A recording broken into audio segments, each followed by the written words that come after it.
The Southern Rivers CMA established a Community Partnerships Fund in 2004. The fund supports partnership projects between organisations to deliver natural resource management education, training and capacity building to local communities. The Pillars of Community project is a collaboration between Indigenous and non-Indigenous people, aimed at increasing Aboriginal cultural awareness in the community and to promote the recognition, respect and protection of the important cultural site of Murunna Point at Wallaga Lake. Well, Murunna Point is significant to the Koori people around here because it's a feeding area. They ate out of the lake, the shellfish, the fish, and all the way around the point. And it was a camping ground and a dancing area. There's still sites here significant saying that we live there, or our culture lived there. We've got Gumbara culture tours there, and it sort of does that whole aspect of it all. They got tour guides and stuff like that there, but this is just another place to come and feel what, or see what we did. The project itself, the Pillars of the Community project, actually builds off a more lengthy project which was first initiated back in 1999 or thereabouts. The site itself is actually used by the broader community for a variety of different recreational uses, but that use actually puts pressure on the site. So there was a need to sort of provide access to the site, but also decrease the impacts on the site. So the first step in that process was to implement a cultural identification trail, which has been completed. It can consist of a boardwalk, some natural sort of walkways, and the Pillars of the Community project actually would complement that existing cultural identification trail.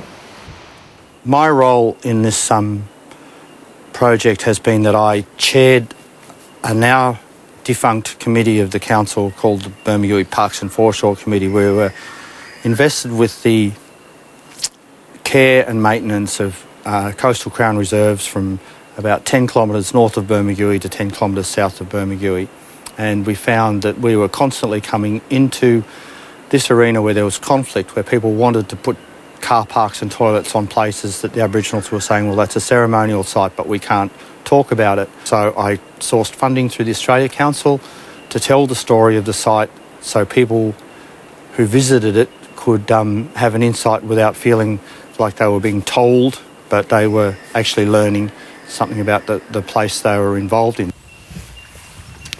Well, this here just represents how we moved around the land. We didn't stay in the one area, as in you do today. You live here and you work, get food and stuff like that there. Back then they moved around to collect their food and moved to the next spot where they knew that there was going to be food hanging around and stuff like that there. So this just represents as in these are all the camping grounds where they camped.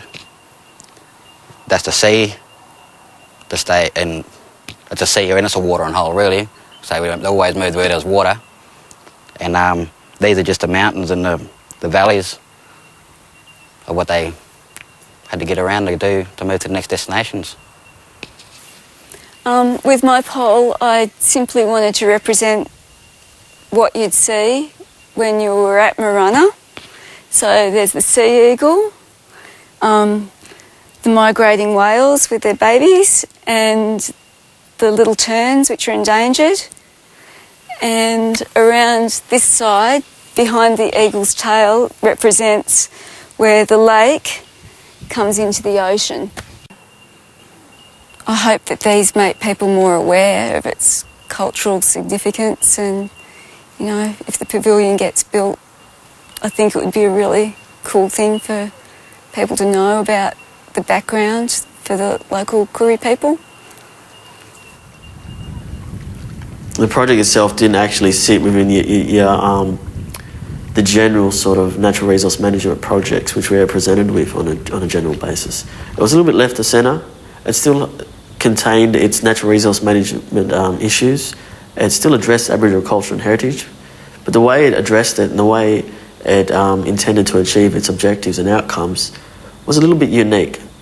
I think that's something which should be applauded, and you know, we should be sort of encouraging communities to be a little bit more innovative in how they approach issues of Aboriginal culture and heritage.